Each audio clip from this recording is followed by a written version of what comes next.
नक्की नंदुरबार जिल्ह्यामध्ये पर्यटन त्या निमित्तानं फार मोठ्या प्रमाणात वाढण्याची संधी आहे आणि बलसाना आणि मांगीतुंगी ही दोन्ही राष्ट्रीय स्तरावरची क्षेत्र आहेत. त्यामुळे पूर्ण देशभरातून भाविक या ठिकाणी येतात आणि त्याला जोडून आपल्याला नंदुरबार जिल्ह्याचा विकास करायला नक्की चांगल्या संधी येतात. त्या दृष्टीने आम्ही येणाऱ्या काळामध्ये त्याचं नियोजन नक्की करू. नंदुरबार जिल्ह्यासह राज्यभरामध्ये जैन समाजाचे मंदिर आहेत त्या ठिकाणी मोठ्या अलंकारित वस्तू मूर्तींना घातल्या जातात. तर अशा पद्धतीने सुरक्षा यंत्रणा राज्यभरातील जैन मंदिरांच्या संवर्धनाचं काही नियोजन करणार.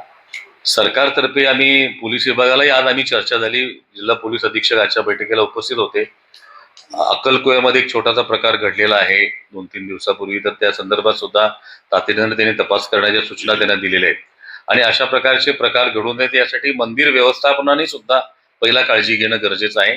आमच्या सर्व मंदिरांच्या व्यवस्थापकांना आम्ही त्या ठिकाणी सीसीटीव्ही, सिक्युरिटी गार्ड या मंदिराच्या व्यवस्थापनातर्फे नेमण्याच्या सूचना आम्ही दिलेल्या आहेत. समाजातर्फे सरकारतर्फे आम्ही पोलीस प्रशासनाला पेट्रोलिंग सारखी प्रकार त्या ठिकाणी वाढवणे, गस्त वाढवणे अशा सूचना आजच्या बैठकीत नंदुरबार जिल्ह्यासाठी सुद्धा दिलेल्या आहेत. कारण आता जैन तीर्थक्षेत्रामध्ये मंदिरामध्ये सोन्या चांदीचे दागिने मोठ्या प्रमाणात असतात आणि ज्या पद्धतीने दरवाढ झालेली आहे तर अशा प्रकारच्या चोऱ्यांचं प्रमाण वाढलेलं आम्हाला देशभरामध्ये तक्रारी आमच्या समोर येत आहेत.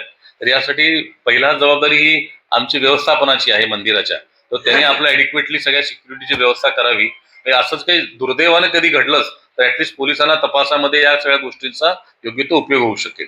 त्यामुळे दोन्ही घटकांनी एकत्रितपणे ही जबाबदारी पार पाडणं अपेक्षित आहे आणि तशा सूचना पोलीस प्रशासनाला दिलेल्या आहेत.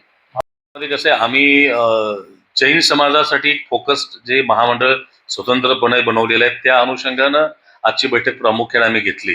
त्यामुळे अन्य अल्पसंख्याक विषयावरची आम्ही यामध्ये चर्चा केली नाही आणि जैन समाजाचं एक समाज म्हणून आमची भूमिका आहे की आम्ही असं कुठल्याही प्रकारचं आरक्षण मागत नाही.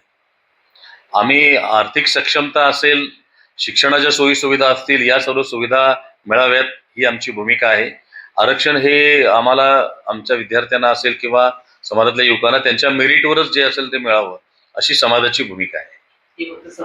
तो विषय नव्हता पण बैठकीपूर्वी समाजातल्या लोकांनी तो विषय माझ्या निदर्शनात आणून मला त्याची डॉक्युमेंट्स दिलेली आहेत. ते सर्व मी अवलोकनी घेतलेले आहेत आणि पुरातत्व विभागाच्या तक्रारी सगळीकडेच आहेत. म्हणजे आमचा पुरातत्व विभागाचा अनुभव अतिशय वाईट आहे.